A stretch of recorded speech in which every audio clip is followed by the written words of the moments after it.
Hey guys, happy Tuesday. Happy Tuesday. Happy Tuesday. All right, let me see if y'all coming on. Make sure. And make sure I'm not muted, because last time I was just talking and just a mute. But we're not doing that this time. Okay, hello everybody. I see everybody's coming in, everybody's rolling in. Happy Tuesday, my wonderful loves. How you guys doing today? Please let me know. How you doing in the comments? Please, how's your day going? Okay, it's 7:03 p.m. Eastern Standard Time. We are about to do some Teas Tuesday review Jeopardy. Are you guys excited? I hope you are, because I'm excited. I have some awesome news for you guys. So I'm just going to let you guys get some time to come in. If you guys do not know who I am, you just kind of accidentally just clicked on it. I'm Nurse Sam, LPN, licensed practical nurse. I've been so for 7 years, going on 8. I am now 100% dedicated to my Nurse Sam business, where I help nursing students just like you, or future nursing students just like you, get into nursing school, graduate nursing school, pass the NCLEX, and go on to become great and amazing nurses. So let me just check on you guys, make sure you guys aren't saying anything. But yes, so hello, welcome to Teas Tuesday. This is the day that we are going to play our ever famous, our ever infamous Teas Jeopardy. We do the same thing on Thursdays. We do NCLEX Jeopardy on Thursdays, and that just blew up. But I wanted to incorporate that same theme into Teas Tuesday, because a lot of people was asking me about just Teas practice, Teas questions, how to pass Teas. And so, and if anyone doesn't know what the Teas is, it is the ATI TEAS. It's basically the entrance exam for nursing school.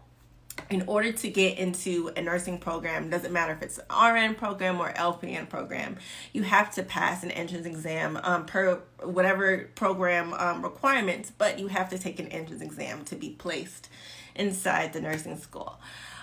So usually you have ATI TEAS, you have HESI. Now there's something called like NLX something. I don't know. I've heard about that seldomly over the past couple years, but whatever those are, basically they're the same thing. They're cumulative, comprehensive tests, basically to test you on everything that you've learned from grade school all the way up until this point. You know, it's basically SAT, ACT for nurses, okay, if that makes it a little bit clear. So just like with any type of exam, you know, one of my best points of practice, I guess, is to practice taking the questions. And I like to do it in a fun way and in a fun environment, so it's not so daunting, it's not so overwhelming. So I like to do it in like a Jeopardy style, like a game show style. So it's like, you know, you have some incentive to answering the questions, and you know, you kind of get excited when you're looking for it, or when you know your question's about to come up. So I wanted to incorporate that into, you know, our nursing school, our entrance nursing school exams, to kind of, you know, help students with that process as well. So if you guys have not already downloaded my app, please go to the nursesam.com. No, don't go to nursesam.com, because it's not in there. But go into your app store, whether it's Google or Android, and type in the Nurse Sam and download the Nurse Sam app. Then go to Teas Tuesday, and you can play our Teas Tuesday mobile game. So tonight's version will be mobile as well, be up there later on tonight. So we're going to play some on live, and you guys can also finish those questions by yourself, with friends, with family, whatever. It's great practice anytime, anywhere, on the go. We have weekly questions, and this week is going to be sponsored by Nurse Hub. All right, if you guys do not follow Nurse Hub, it's on the Instagram, it's nursehub_gram. Okay, they have so graciously sponsored this week and the next couple weeks of our Teas Tuesday questions. So they supplied the questions. I've gotten a lot of questions. If you guys need some help and need some guidance and some resources as to how to study for the ATI TEAS or HESI, some practice questions, and anything you need, basically a one-stop shop of resources to help you pass the Teas, I highly recommend nursehub.com. On Instagram, they're nursehub_gram. Okay, they just finished their updating their website and their service, and they actually have a membership feature, and today's actually the last day for their 60% off their annual membership, which is an awesome and amazing deal. Like I said, they supply us with the questions. So the questions that you're going to see tonight are going to give you an idea of the types of questions, that they use. Mind you, their questions, their TEAS questions and HESI questions. They have over, I believe, 2,200 TEAS questions, 4,900 HESI questions. And they have, I believe, over 300 NLN questions for those that have to take that as well. It's like a pass guarantee. You can step-by-step answer explanations and rationales, just like how we do it. Unlimited test retakes. So basically, it's just an awesome resource if you guys are studying for the ATI TEAS. Please give nursehub.com a try, okay? So with that being said, let me see. Someone said, can you repeat the page or website? It's nursehub.com, or on Instagram, it's nursehub_gram. I just did a post and I tagged them in it, and it's also in my stories if you guys want to check them out. But yes, you get immediate access. They have over 7,500 online questions for you guys to practice taking your entrance exams, and practice makes perfect. So with that being said, let's go ahead and jump into our practice for the day.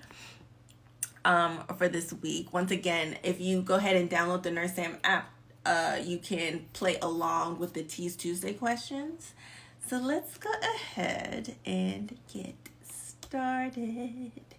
Okay, let me see. So it said, man, Nurse Hub is wonderful. Yes, it is. They are wonderful, and I'm so happy and I'm so grateful to be able to be working with them and partnering with them to bring you guys such great value and content to make sure you guys get into nursing school. Okay, so I'm so excited about all the stuff that we are bringing to you guys to make sure you reach your goals. So meet me halfway. Okay, so I'm providing all this stuff for you guys. Download it and give it a chance. Play along and see if it helps. I have so many people that DM me and say, oh my God, thank you so much for your TEAS Tuesday. Thank you so much for your TEAS reviews. I took my TEAS, I took my NCLEX or whatever, and I passed, and it was so great. So go ahead and jump on that bandwagon so you can get results like that too. And okay, with that being said, let's go ahead and start our ATI TEAS. Now, this is the entrance exam ATI TEAS. I know there's an exit ATI, but for today and for these purposes, we are focusing on the entrance exam portion of the ATI TEAS. Okay, once again, this has been sponsored by Nurse Hub, so thank you so much to nursehub.com. Check them out if you need resources. And let's go ahead and get into it. Okay. We don't have any teams, so we're going to start. Once again, like I said, this is very like Jeopardy style. This is literally Jeopardy style. Like there's a blue screen. I'm going to show you. There's a blue screen and everything. Okay, so yes, Jeopardy style. We have math, reading, science, English. We have our 4 categories. There's 4 questions per category. We're going to be playing a couple, and then I'm going to leave it to you guys to download that app so you can play the rest of the questions to get some practice in. Like I said, it's super fun. It's Jeopardy style. See how well you do. See how many questions you get. See how many points you get. All right, so with that being said, let's go ahead and get started. All right, so we are going to get started with, let's do a science. Let's do a science. Okay.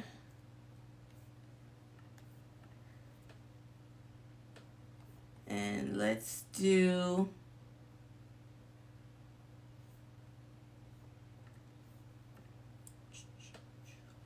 science. Let's do this one. This one's actually for 500, but I just wanted to just shake some things up, okay? All right, so I'm going to read the question. I'm going to read the answer choices. You guys are going to type the number or type the answer into the comments. So this one's multiple choice, and just like regular Jeopardy, Jeopardy style, you have to put what is in front of the answer choice. So if the answer is 2, you're going to put what is 2, okay? You don't have to put, what the actual long part is. You don't have to type that out. Just put the actual numeric value of the number of the answer, 1, 2, 3, or 4, or 5, or however many, and we'll just go like that, okay? All right, so first question. This is science for 500 points.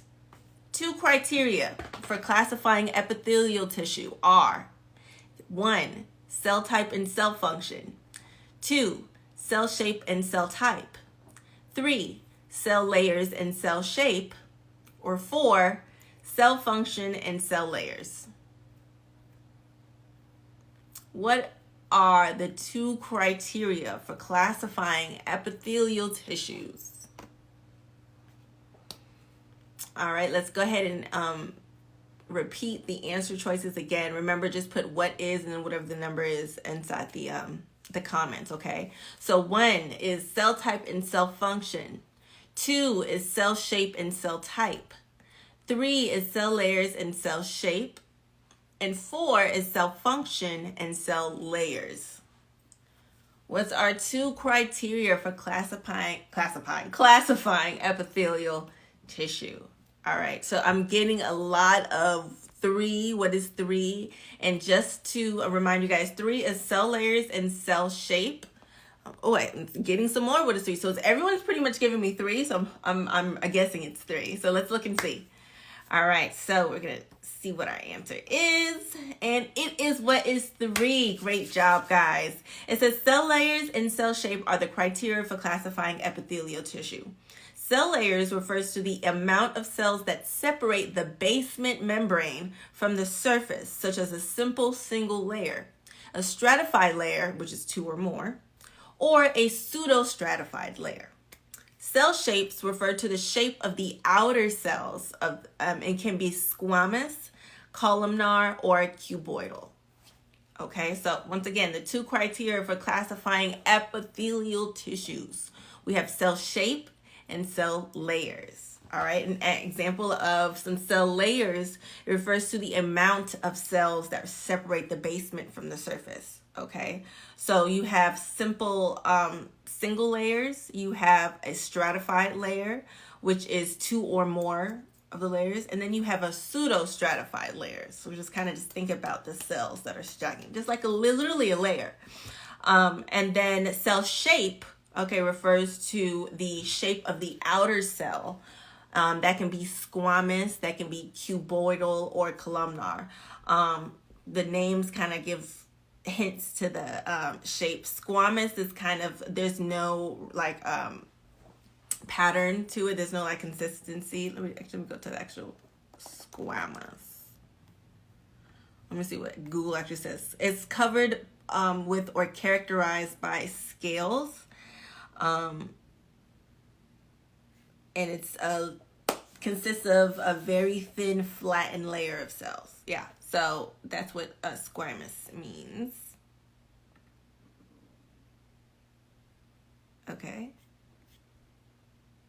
Okay, cool. All right, and so the rest of the types of cell shape, you have squamous, columnar, which is shaped like a column, so very tall, and then you have cuboidal, which is shaped like a cube. Okay. All right, so great job for that one. That one was science for 500. Now let's do another one. Let's do math. Let's do math for 300 points. Okay, we're doing math for 300 points. All right, so this says Purnell's scores on her last 5 chemistry exams were 81, 92, 87, 89, and 94. What is the median of Purnell's scores? Is it 1, 87, 2, 89, 3, 92, or 4, 94? What is the median of Purnell's scores? Okay, once again, I'm going to read the scores to you. It's 81, 92, 87, 89, and 94. All right, we're trying to find the median of these scores. All right, once again, is the answer 87, 89, 92, or 94? We're trying to figure that out. All right, so I'm getting, someone said 87, someone said 87, someone said 89. What is our answer? All right, so according to this, our answer is 2, which is 89. All right, 89 is the median of Purnell scores. All right, so let's run that back. Let's figure out how we even get to the median. All right, a lot of people were saying 87, but the answer, once again, is 89. So remember, to figure out the median, you have to rearrange the numbers that are given to you and arrange them from least to greatest. So I gave you 81, 92, 87, 89, and 84. And even though that was the sequence that I gave it to you in, that's not necessarily the sequence in which you correctly figure out how to get a median. So even though I gave you that sequence as is, what you need to do is arrange that from least to greatest and then find the middle number there. So if we're going to take that and arrange that from least to greatest, the numbers would be 81, 87, 89, 92, and 95. Okay, those are our 5 numbers. We're trying to find the median of Purnell scores. And if you just even if you don't know what median is, if you just look at the word clues, median, middle, look for the median for the middle, not the bird. I'm not giving y'all the bird, I promise. But we're looking for the middle, not the middle finger, but the middle digit, the middle number, or the middle score in Purnell scores. And out of 81, 87, 89, 92, and 94, the middle is 89, which is number 2. All right. Does that make sense? Yeah. Remember, you got to put it in order from least to greatest and then get the middle. All right. So if you didn't remember that, make sure you put a star. And if you have like a sticky note, something next to you, make sure you put, in order to find the median, make sure you arrange it from least to greatest, then find the middle number. All right. Great job, guys. Now let's go into another.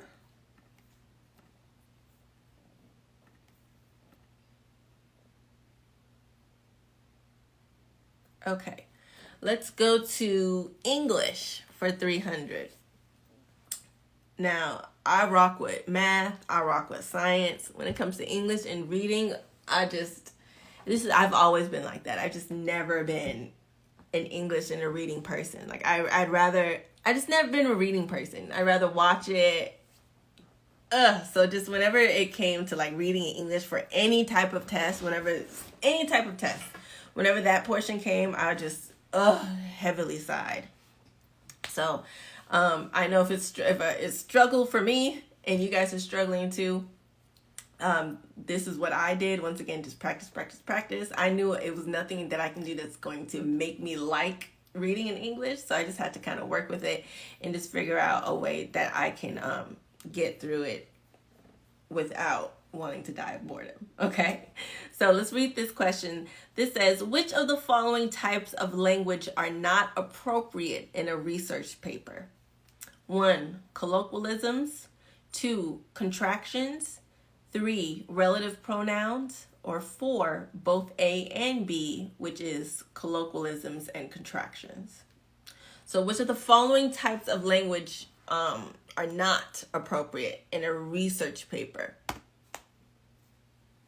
Okay, answer choices again. 1, colloquialisms. 2, contractions. 3, relative pronouns. Or 4, both A and B, which is colloquialisms and contractions.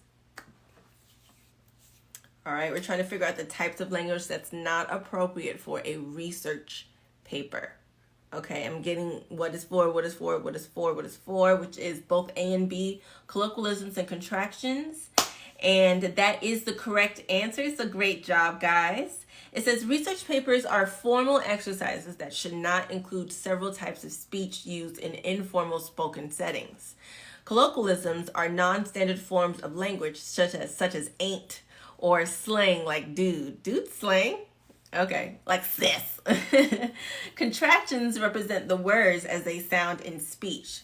So do not is formal, whereas don't is informal. Relative pronouns are necessary in grammar. In the phrase, the boy who I met, who is a relative pronoun. Those are needed, okay? So once again, the types of language that's not appropriate for a research paper which is a very formal type of paper, is colloquialisms and contractions, which is answer number 4. All right. Colloquialisms, once again, are non-standard forms of language such as ain't or slang like bro. Contractions represent the words as they sound in speech. So do not is formal for an informal don't, or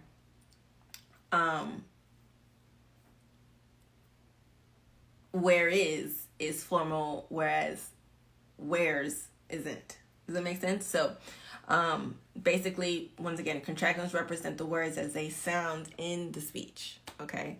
Awesome job, guys. Great, great, great. Like, period. Period. All right.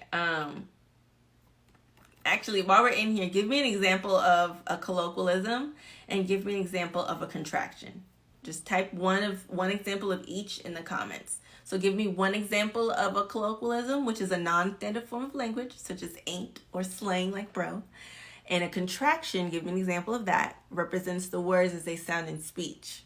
So do not is formal, whereas don't is informal. So give me an example of a colloquialism and a contraction. Okay, so my example for colloquialism would be bing bong. I'm just kidding. That's funny. I'm married to a New Yorker. That's why I said that. Okay. I'm really going to say sis for my colloquialism. And then contraction represents the words as they sound in speech. So do not is formal, whereas don't is formal. What's an example of a contraction?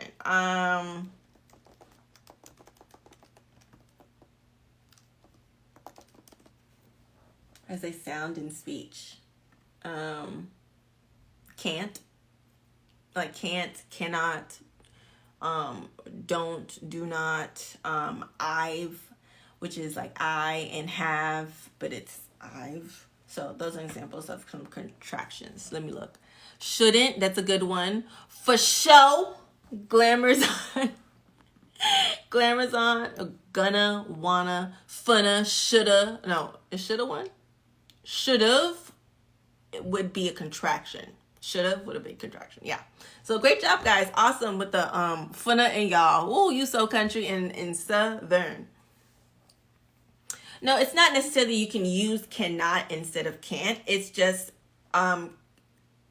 cannot is just the formal way of saying can't. No, can't is the informal way of saying cannot, because it's like shortened, and once again it's you say it how it's sound, like you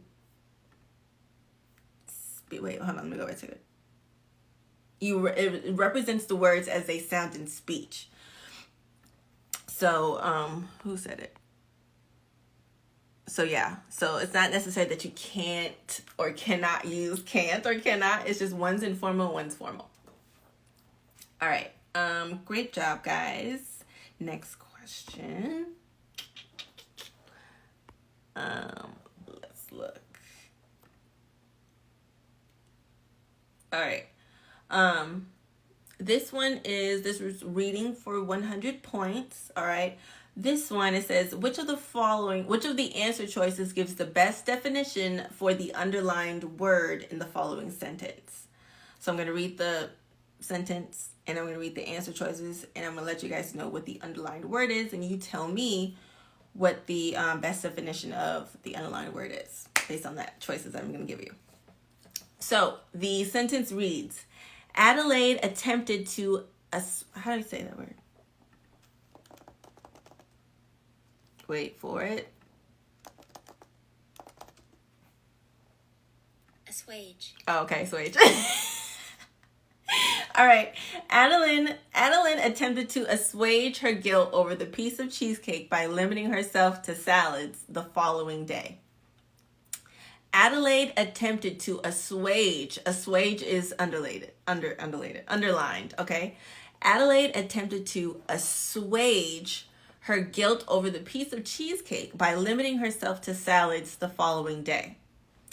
we're trying to find out the best definition for the word assuage. Is it 1, increase, 2, support, 3, appease, or 4, conceal? What is the best definition of the word assuage? Is it increase, support, appease, or conceal? I'm going to read the sentence again.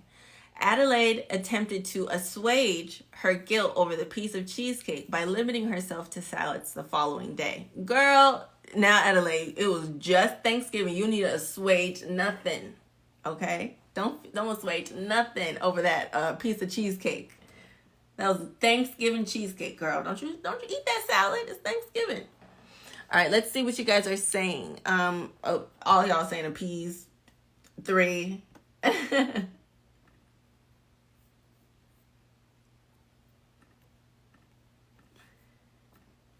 And wait, hold on. I lost it. Wait.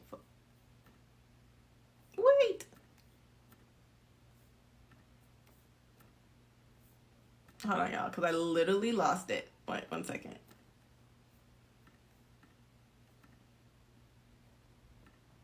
What?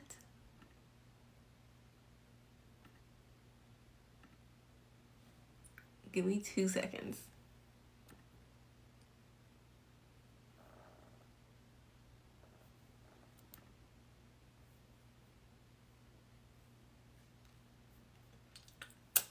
Okay.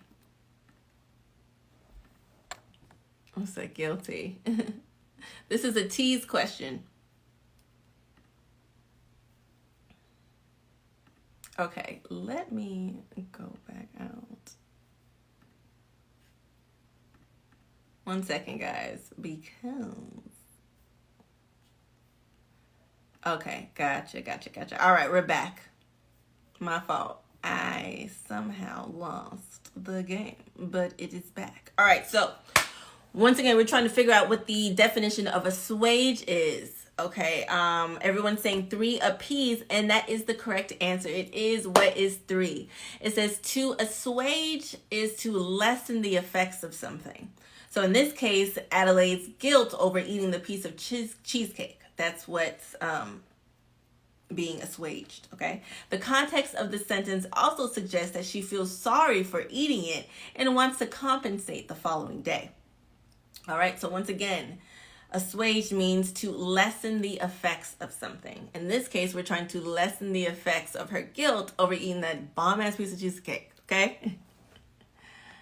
Let me look and see. All right. So everybody got that. Everybody got a piece. So awesome job, guys.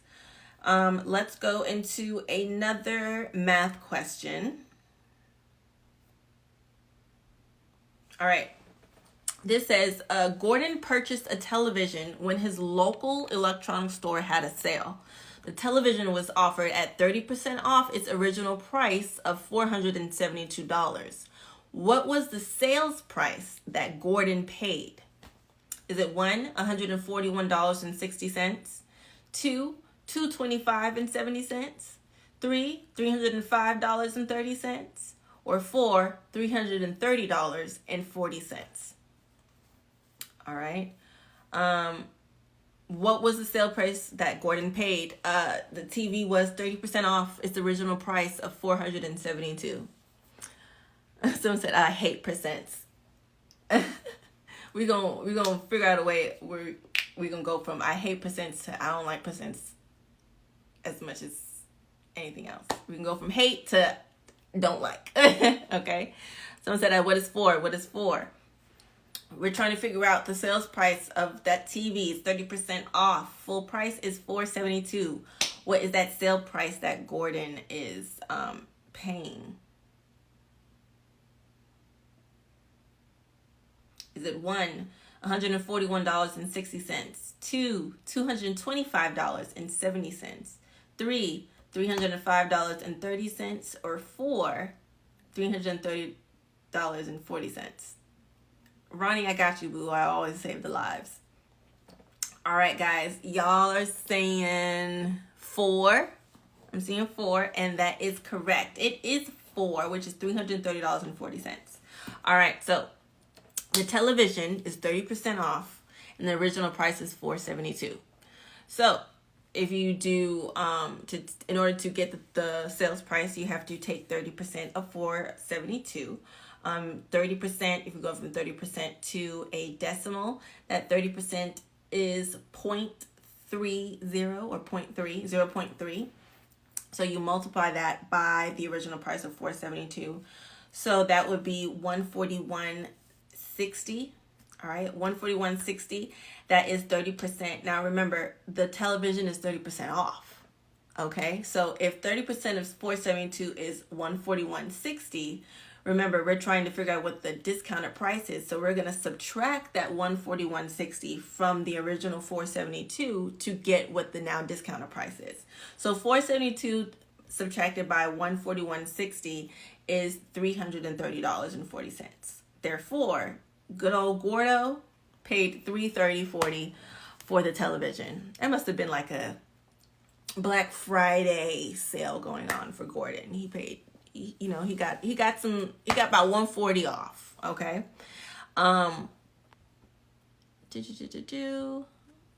Okay, so did everybody see how we got that sales price?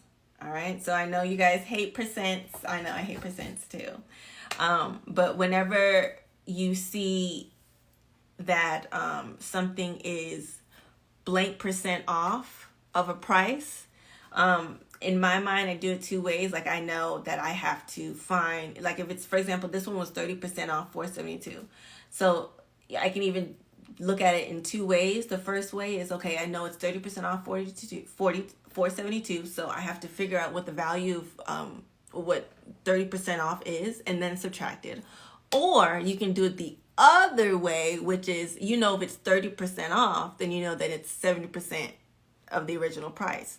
So then you can just do $472 times 70% and just get what it would actually be. So either way, you get the same answer, but one's kind of like one less step, but it all depends on, how you like to go. There's many different routes of how to get to the same answer in math, which is why it's so great. But as long as you get to that same answer, that's all we care about. Okay.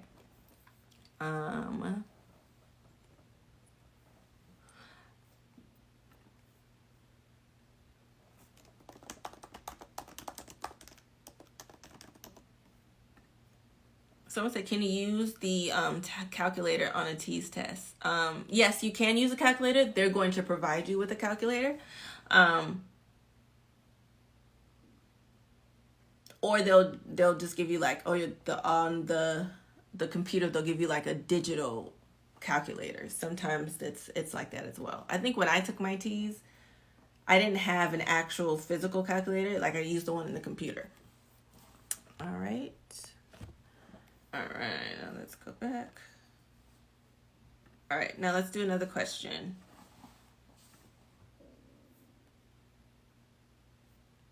All right, let's go back to science, guys. We are back in science.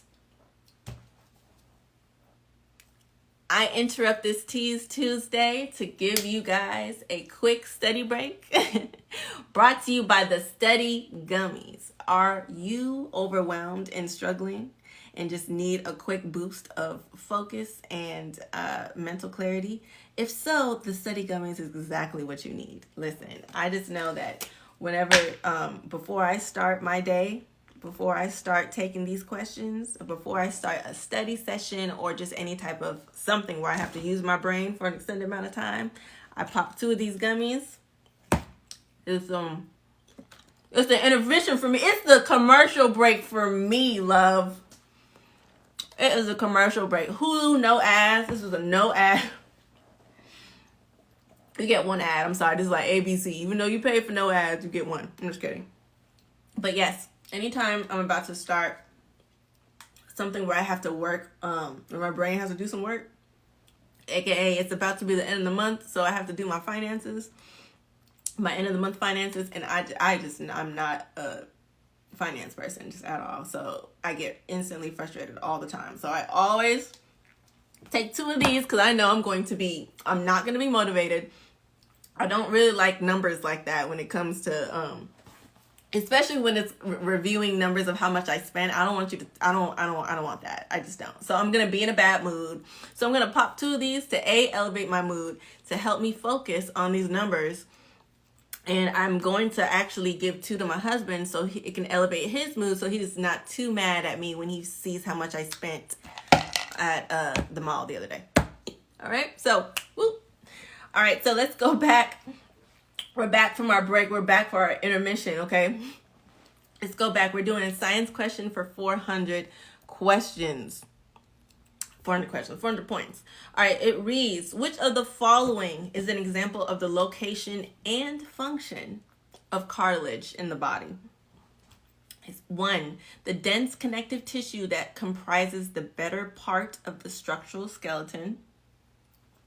2, the supportive pads that provide cushion at joints, such as between the vertebrae of the spinal cord. 3, the connective structure made of fibrous collagen that connects muscle and bones, such as the connection of the patella to the quadricep. Or 4, the layer beneath the skin and on the outside of internal organs that provides cushioning and protection. Once again, we're trying to figure out the location and function of cartilage in the body. So, what is the benefit? What is the function of cartilage in our body? 1 says it's the dense connective tissue that comprises the better part of our structural skeleton. 2 says it's supportive pads that provide cushion at joints, such as between the vertebrae of the spinal cord. I'm seeing y'all saying 2, just by off me reading that. 3 is the connective structure made of fibrous collagen that connects muscle and bone, such as the connection of the patella to the quadricep.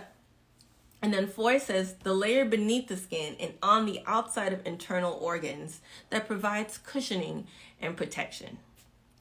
Okay. A quick question. When you hear the word cartilage, what word pops up in your mind? And let me kind of answer that. When I hear the word cartilage, what synonymously pops up in my mind is cushion. So it's honestly, it's like when I see cartilage, I see cushion. Cushion pops up in my head. So the answer to this question is, what is 2? The location and function of cartilage in the body. It says 2 is the supportive pads that provide cushion at joints, such as between the vertebrae of the spinal cord. The pads that support the vertebrae are made up of cartilage. Cushion. Cartilage, which is a strong form of connective tissue, cushions and supports the joints. Cartilage also makes up the larynx and the outer ear. Okay. Bone is a form of connective tissue that comprises the better part of the skeleton. Okay. It includes our both organic and inorganic substances. And then tendons are the ones that connect the muscle to bones or to other structures of the body, but typically bones. So tendons connect muscle to bones. It can increase and decrease in length as the bones move. And then number 4, where it says the layer beneath the skin and the outside of the internal organs that provides cushioning and protection, they're actually describing fat. So number 4, the answer 4 is fat. Like the combination of lipids, like fat. It's the layer beneath the skin on the outside of internal organs. Yes, it cushions and protects, but it's not cartilage. So that fat is cushioning, yes, and it's protecting the internal structures. But once again, it's not cartilage. All right, so 4 was tricky, but 4 is describing fat. Okay. Ooh.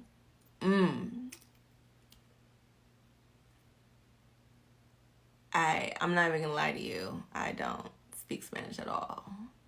I can see if I can copy and paste that. I can't. If you could copy and paste that into like a Google Translate and then send that back, I can answer your question. But yeah, so back to this. Yes, cartilage, once again, it is supportive pads that provide cushion, once again, at joints. Another good example of where you can find cartilage, when what's this? Your ear, the outer part of your ear, the disc between vertebrae, those are cartilage. Okay, those are examples of cartilage. It also makes up the larynx as well. Okay, so great job. Ari the Future said, where do you get your test questions? So for this, once again, if you guys are new, these questions have been provided by nursehub.com.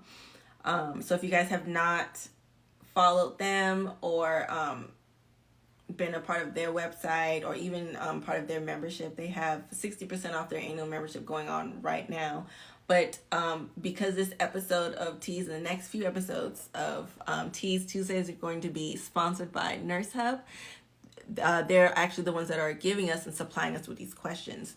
So these are, if you feel comfortable with these types of questions and you want to explore more of these questions, please check out nursehub.com. They're the ones that have given us these questions for last week's Teas Tuesday, this Teas Tuesday, and next week's Teas Tuesday. So you can go ahead and get more of their questions. I know they have like over 7,500 questions on their new rollout that they just finished.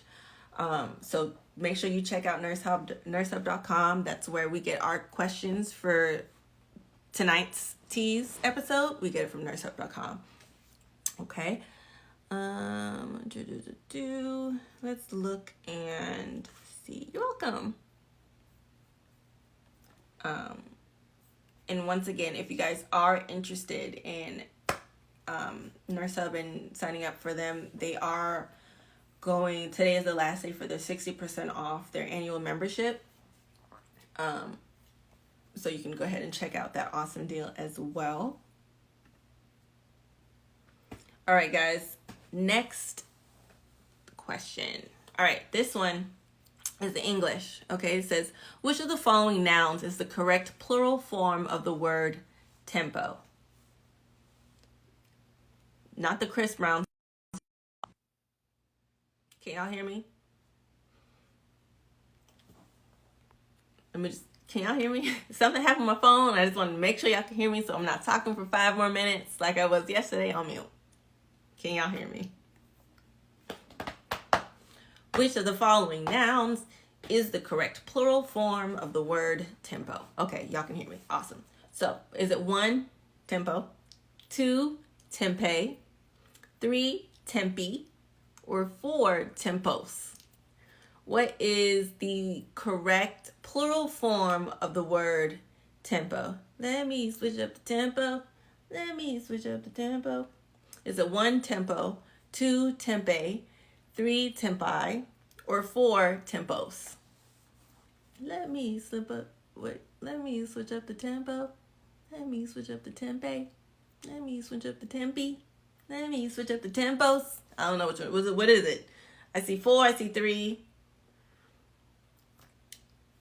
What is the correct plural form of the word tempo? Let me switch up the tempo. Let me look and see what you guys are saying. I see 3s and 4s. All right, you guys are saying 4, which is tempos. Let me switch up the tempos. And it's actually what is 3, which is tempi. Okay. The correct plural form of tempo is tempi. The word has an Italian root and thus follows the pattern of other similar words that end in I in their plural form. Note also that tempo, meaning time, is simply the Italian form of the Latin tempus. Yeah,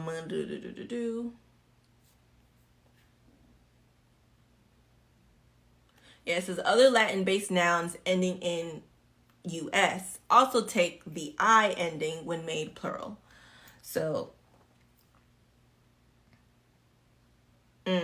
okay, so this was, tempo is simply the word tempus in Latin, and Latin nouns ending in US, like tempus, it replaces the US and replaces it with an I, making it tempi. So that's why it was 3 tempi.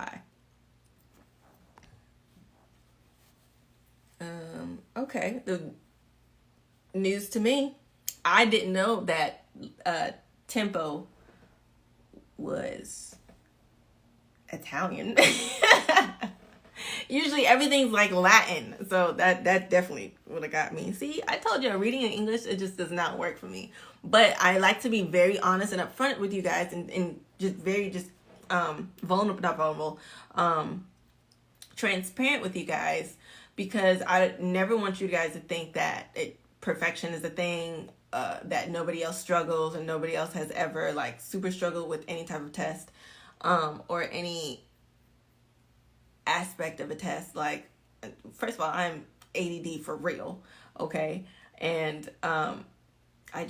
me and reading, we just don't go. So reading in English has always been just an automatic struggle for me. Like, I obviously can read, but it doesn't keep my attention. Like, it does not. It just doesn't. So I've had to, alter my study strategy and the way that I study to almost like compensate for what I know to be my weakness when it comes to studying. I know English and TEAS is going to be my weakness, so I'm going to concentrate more on English and TEAS. As much as I hate English and reading, I know that I'm weak in it. So I know that, once I take, when I'm taking my baseline questions and my baseline comprehensive exam, trying to see where I am and see what areas that I need to improve on, in my mind, I already know that English and reading is already going to be at the top of the list. But once I take it, it's going to specifically tell me, what is it, my specific weaknesses, so I can go ahead and go back and work on those.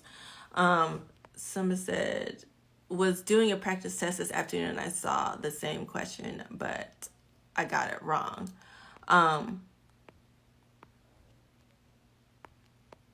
But did you see why you got it wrong? And at least if you know that you had that, if you saw this question, you saw it again, and it's probably like a hot topic. So you probably need to and especially if you got it wrong, you need to go back over it, and try to figure out why you got it wrong and why the other answer was correct. What materials did you use to study for the TEAS? When I studied for the TEAS, I took it, this was like 8 years ago. No, this is more than 8 years ago. It's 2021. No, it's about 8 years ago. I took mine and I used the ATI TEAS manual that they, the little skinny one.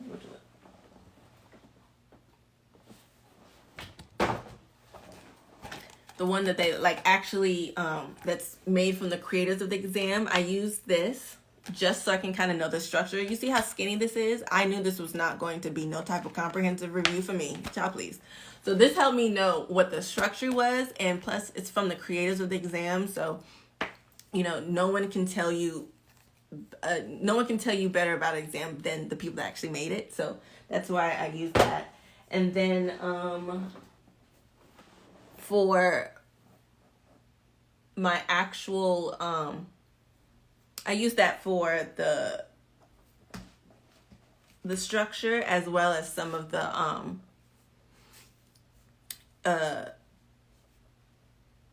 cheat sheet things. What am I trying to say? Like key terms and stuff like that, like the charts. They have good charts and stuff like that in here. But then the most important part, besides that, but the most important part into any type of study prep, but especially ATI TEAS study prep, is you need to get a book of questions. You need to get a practice book, practice app. I don't care what medium it comes in, whether it's a book, an app, a pamphlet, whatever. But you need to have something where you are exercising your ability to take these questions in real time. So you need to get a practice test book. You need to go online, sign up for nursehub.com and use their real life TEAS simulator. Once again, 60% off the annual membership ends today for the nursehub.com. I was not aware of nursehub.com. I don't even know if the nursehub.com was around 8 years ago. But if I knew, and there was somebody that I knew that recommended NurseHub and the amazing resources that they had to me, I would have been all over NurseHub. For my TEAS, I pretty much had to figure it out on my own, kind of just go. There wasn't really much out there like on social media or anything about like how to take the teas or, you know, how to pass it or whatever the case may be. So I kind of just did it on my own. Like I said, I used the ATI TEAS manual book, and then I used Mometric's practice questions, and I just took a whole bunch of questions. Like I read the book and just kind of read it like this one, the small one, because it's so small. I just went ahead and read it through. That way I had a good idea. And then for the rest of the time that I practiced, and I think I studied for the teas for like a month, like 4 or 5 weeks, I prepped for the teas. And for the first week, I just like, you know, read, or for the first day or whatever, I read the actual structure of the test. And then for the remainder of the time, I did practice questions. Practice questions. Once you learn the structure, and once you know the structure, what's basically the structure of the test. Once you know what it's going to look like, then you get into the practice exam, so you can kind of get a feel of what specifically you're going to get and the types of questions that they ask, the way that they ask those questions. You really can't, you know, study guide your way through those types of exams because they're so comprehensive and cumulative. You're not really studying, you're reviewing. So you're really trying to figure out ways and tricks to help you recall all the information that you know that you've learned, and recall it in a timely manner, in a accurate manner. Okay. So yeah. One second. Let's go back and do one more. But what are you guys struggling with most? As out of reading, English, math, science, where do you feel like your weakest subject is? Or where do you feel like you need the most help in? Are the formulas like how many millions of information?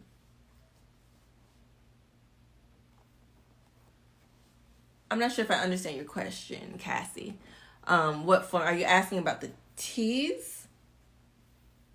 For math, I mean, there are formulas inside the math that's asking you to convert from Celsius to Fahrenheit or from Fahrenheit to Celsius.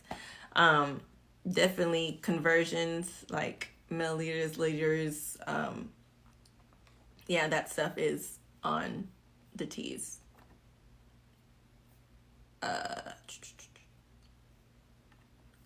hold on one second. I'm going to give you guys one more question.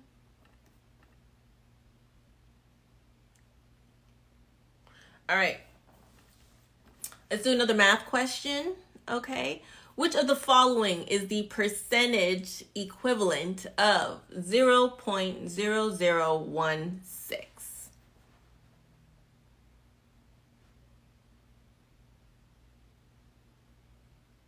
Which of the following is the percentage equivalent of 0.0016? Is it 1, 16%, 2, 160%, 3, 1.6%, or 4, 0.16%? What is the percentage equivalent of 0.0016? Is it 16%, 160%, 1.6%, or 0.16%? All right, unknown says 4. Trisha says 4, which is 0.16%. Let's see what our answer is. And it is 4. Good job, Unknown Beauty and Trisha. All right, so 0.16%. Remember, to derive a percentage from a decimal, you got to multiply by 100. All right, or move that decimal point 2 spaces to the right. So once again, our decimal was 0.0016, and we're trying to find the percentage equivalent. So we're going to multiply that thing by 100, and once we do, that's going to give us 0.16 percent. Exactly. This was a good to know I was lost. Yes. So yeah. So remember, whenever you're going from a decimal to a percentage, multiply by 100, or just move that decimal 2 spots over to the right. Okay. And then I'll give you your percentage. So once again, it is 0.16%. Awesome. Awesome. All right, guys. Okay. So that concludes tonight's Teas Tuesday. Now, let me go ahead and put up,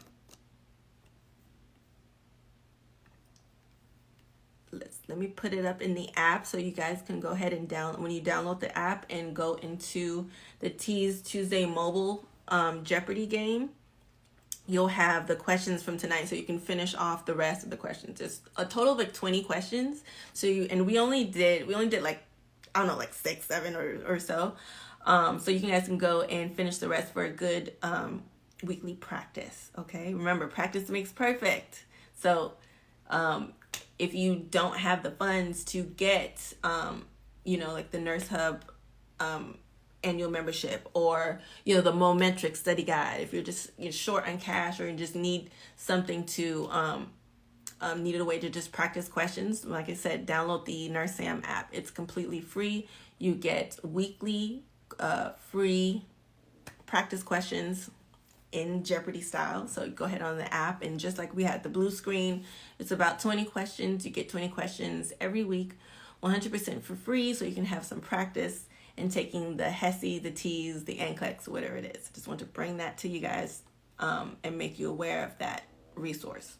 Now, once again, those questions, these are being sponsored and provided by nursehub.com. If you want to get instant and immediate access to over 7,500 questions to help you prepare for the ATI TEAS, the HESI, the NLN, go ahead and sign up for nursehub.com. Let them know that I sent you. There is no discount code. It's 60% off the annual membership. Price is already changed. So just go ahead and sign up. Let them know I sent you. And hold on one second. The questions for tonight should be up in 30 seconds.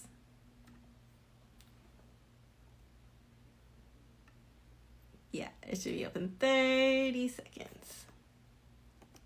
Yep. All right. So tonight's game is already up. You can go and play the rest of it. Yes, 20 questions: math, reading, science, English.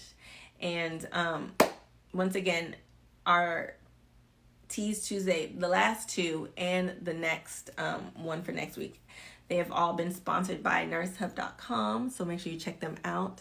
We're going to have a very fun Teas Tuesday next week. So make sure you guys attend next week's session. All right. So this has been recorded. This will be saved. If you guys have any questions at all, please let me know. Do not forget to check out nursehub.com, nursehub_gram, if you want to check them out on the gram. Tonight is the last night for their 60% off their annual membership, where you get immediate and instant access to over 7,500 questions. Okay. So thank you guys so much, and I will see y'all next time.